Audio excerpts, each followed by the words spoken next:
रायगड जिल्ह्यातील असणाऱ्या खालापूर तालुक्यातील माडप म्हणजेच मोठा गाव माडप ठाकूरवाडी आहे, जिथं ठाकूर समाजाची लोकवस्ती जी आहे ती मोठ्या प्रमाणात आहे।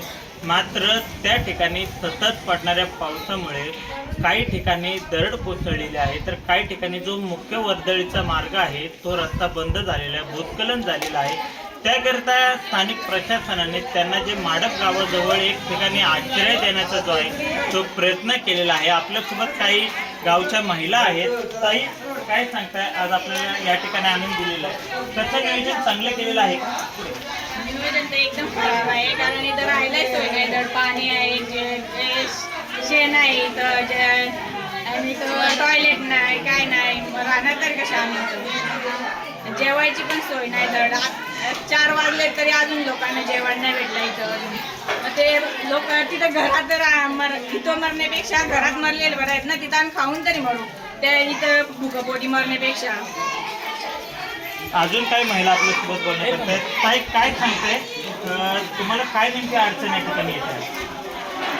आम्हाला इथं आता राहण्याचीच अडचण आहे जाम, वरती आम्ही काय राहू शकत नाही, वरती राहायला गेलं तर आम्हाला भीती वाटते, वरनं येत आहे का कुठून येत आहे, रात्री जर झोपलो का असं वाटतं का झोपायचा का जागा राहायचा, परंतु इथून असं रस्त्याला पण सगळं खराब झालाय, वरनं खाली पण पडूशी वाटत नाही, वरनं खाली पण जाऊशी वाटत नाही, असं झालंय परिस्थिती आमची।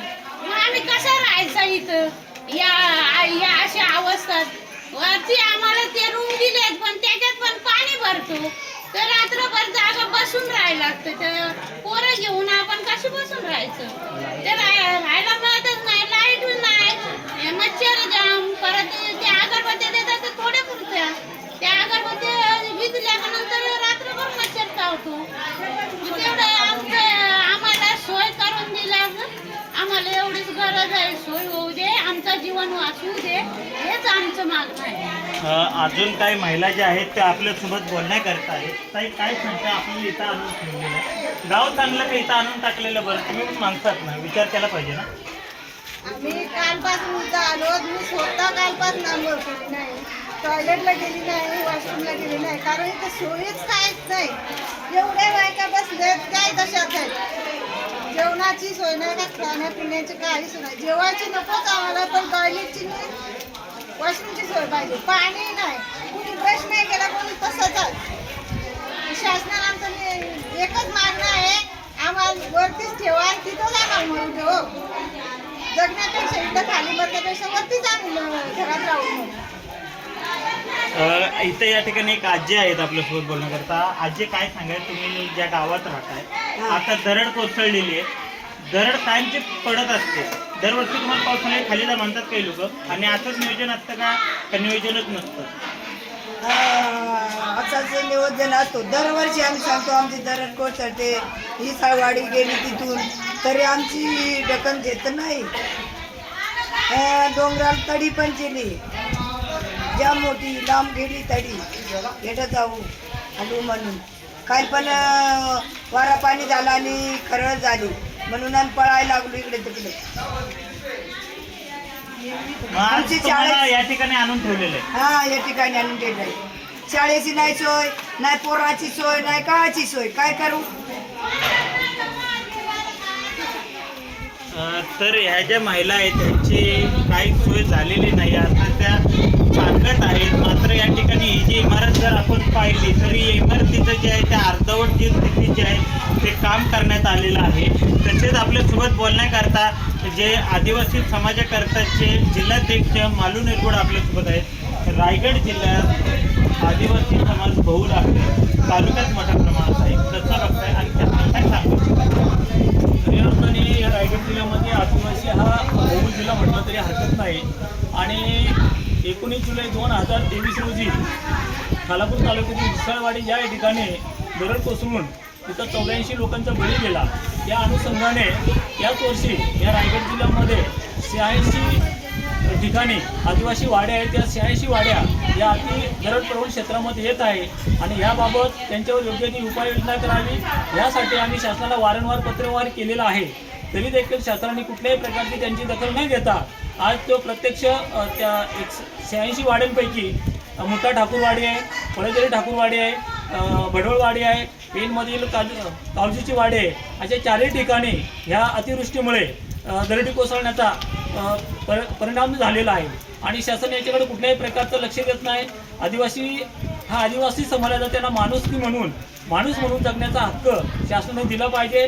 आज जो अधिवेशन चालू आहे या अधिवेशनामध्ये आमचे जे हक्काचे जे पालकत्व आम्ही म्हणतोय तर आदिवासी विकास मंत्री हे खरोखर आमचा काहीतरी विकास करतील, परंतु आमच्या आदिवासींकडे कुठल्याही प्रकारचं लक्ष नाही, आदिवासींचा कुठलाही विकास नाही. आदिवासी हा पूर्ण बकास झालेला आहे, कोणत्याही प्रकारचा त्यांचा विकास नाही आणि वारंवार आम्ही पत्रव्यवहार करून सुद्धा त्या पत्राला केराची टोपली दाखवली जाते आणि असं खरोखर ह्या आदिवासींना ह्या शासनाला नष्ट करायचं आहे का, किंवा अशा इरसाळवाड्या किती ह्या रायगडमध्ये शासनाला बघायच्या आहेत. ह्या अनुषंगाने आमच्या आदिवासी समाजामध्ये एक तीव्र नाराजी आणि असे अनेक प्रश्न आमच्या आदिवासींमध्ये निर्माण होत आहेत. तर शासनाने याच्यावर योग्य ती उपाययोजना करावी अशी विनंती वजा मागणी मी आदिवासी समाजाच्या वतीने करतो. तर हे जे होते आदिवासी समाज संघटनेचे जिल्हाध्यक्ष मालू निरगुडे होते आणि नुकताच पाऊस सुरू झालेला आहे. सलग 4 ते 5 दिवस रायगड जिल्ह्यात विविध ठिकाणी असाच मुसळधार पाऊस पडतोय आणि अजून काही पुढचे दिवस जायचे आहेत, त्यावेळी देखील असे काही संकट येणार हे नाकारता येणार नाही. शेवटी निसर्ग आहे, निसर्गाचा कोप हा कधीही होऊ शकतो. मात्र प्रशासनाने देखील त्याची गांभीर्याने दखल घेणं अत्यंत महत्त्वाचं आहे. आता तरी प्रशासन जागे होणार का, व असे जे काही लोकांची दुर्लक्षित लोक आहेत ज्यांच्याकडे लक्ष दिले जात नाही त्यावर आता तरी ठोस उपाययोजना हे प्रशासन करणार का. राज्याचे आदिवासी विकास विभागाचे मंत्री हे जातीने दखल घेणार का, हेच पाहणे महत्त्वाचे ठरणार आहे. हे पहा, मागच्या 3 दिवसामध्ये खालापूर तालुक्यामध्ये 400 mm पेक्षा जास्त पाऊस झालेला आहे. म्हणजे आभाळच वाटलेलं आहे. अतिवृष्टी झाल्यामुळे पूर्ण तालुक्यामध्ये सर्वत्र नुकसान झालेलं आहे आणि जवळपास 5 ते 6 ठिकाणी छोट्या मोठ्या प्रमाणामध्ये दरड कोसळलेली आहे. त्यामध्ये मोठ्या ठाकूरवाडीला थोडंसं मोठ्या प्रमाणामध्ये दरड कोसळलेली आहे. तिथे साधारणतः 150 उंबरठे आहेत, म्हणजे घरं आहेत 150 आणि साधारणतः 400-450 लोकांची वस्ती आहे आणि वस्तीच्या वरतीच एक आपण म्हणूया की खच पडलेली आहे, म्हणजे एक भेग पडलेली आहे मोठी आणि तिथून हे लँडस्लाईड छोट्या प्रमाणात झालेलं आहे. मेजर नाही आहे, मोठं नाही आहे ते, काही म्हणजे वस्तीपर्यंत त्यातलं कुठलाही राडारोडा आलेला नाही, परंतु काही अंतरापर्यंत तो राडारोडा मोठ्या प्रमाणात आला. हे लक्षात आम्हाला आल्याच आम्ही काल पावसामध्येच व्हिजिट तिथे केली त्या गावामध्ये आणि सर्व आदिवासी बांधवांना त्याच्या दिवशी 1 दिवस आधीच आम्ही सांगितलं होतं की तुम्ही शेजारच्या वस्तीवरती राहायला जा आणि काल पावसामध्ये आम्ही जाऊन व्हिजिट केली आणि तात्काळ निर्णय घेतला की या लोकांना आता कायमस्वरूपी आपल्याला कुठेतरी स्थलांतरित करायला लागेल. सुदैवानं 2 किलोमीटरच्या परिघामध्ये आपल्याला एक्झर्बिया नावाची सोसायटी, तिथे एक बंद पडलेली इमारत आपल्याला सापडली, जिथे रूम्स व्यवस्थित राहण्याइतपत होत्या. त्या सर्व आदिवासींना आपण तिथे आता तुर्तास स्थलांतरित केलेलं आहे. कालपासून तिथे सर्व व्यवस्था केलेली, लाईट, वीज, पाणी आणि 2 वेळचं जेवण आणि इव्हन नाश्तासुद्धा आपण तिथे देत आहोत. सर्व यंत्रणा तिथे 24 तास थांबलेल्या आहे. येणाऱ्या आदिवासींचे जे काही अडचणी आहेत छोट्या मोठ्या त्याही आम्ही सॉल्व्ह करण्याचा प्रयत्न करतो आहे आणि पूर्ण तालुका प्रशासन तिथे कार्यरत आहे. पाऊस पर्जन्यमान खूप मोठ्या प्रमाणात झालेला असल्यामुळं माझं एक तालुक्यातील नागरिकांना आणि लोकांना, ग्रामस्थांना आव्हान आहे की बाबा पाऊस प्रचंड मोठ्या प्रमाणात आहे. सह्याद्रीचा बेल्ट आहे, भूस्खलनाचं प्रमाण जास्त आहे. इरशाळवाडीसारखी दुर्घटना 2 वर्षाखाली घडलेली होती, हे आपल्याला सगळ्यांना परिचित आहे, माहीत आहे. तशी दुर्घटना परत घडू नये, जीवितनिमित्त हानी होऊ नये याकरिता सर्वांनी काळजी घेणं गरजेचं, सर्वांनी जागरूक राहणं गरजेचं, एवढीच माझी सर्वांना विनंती आहे.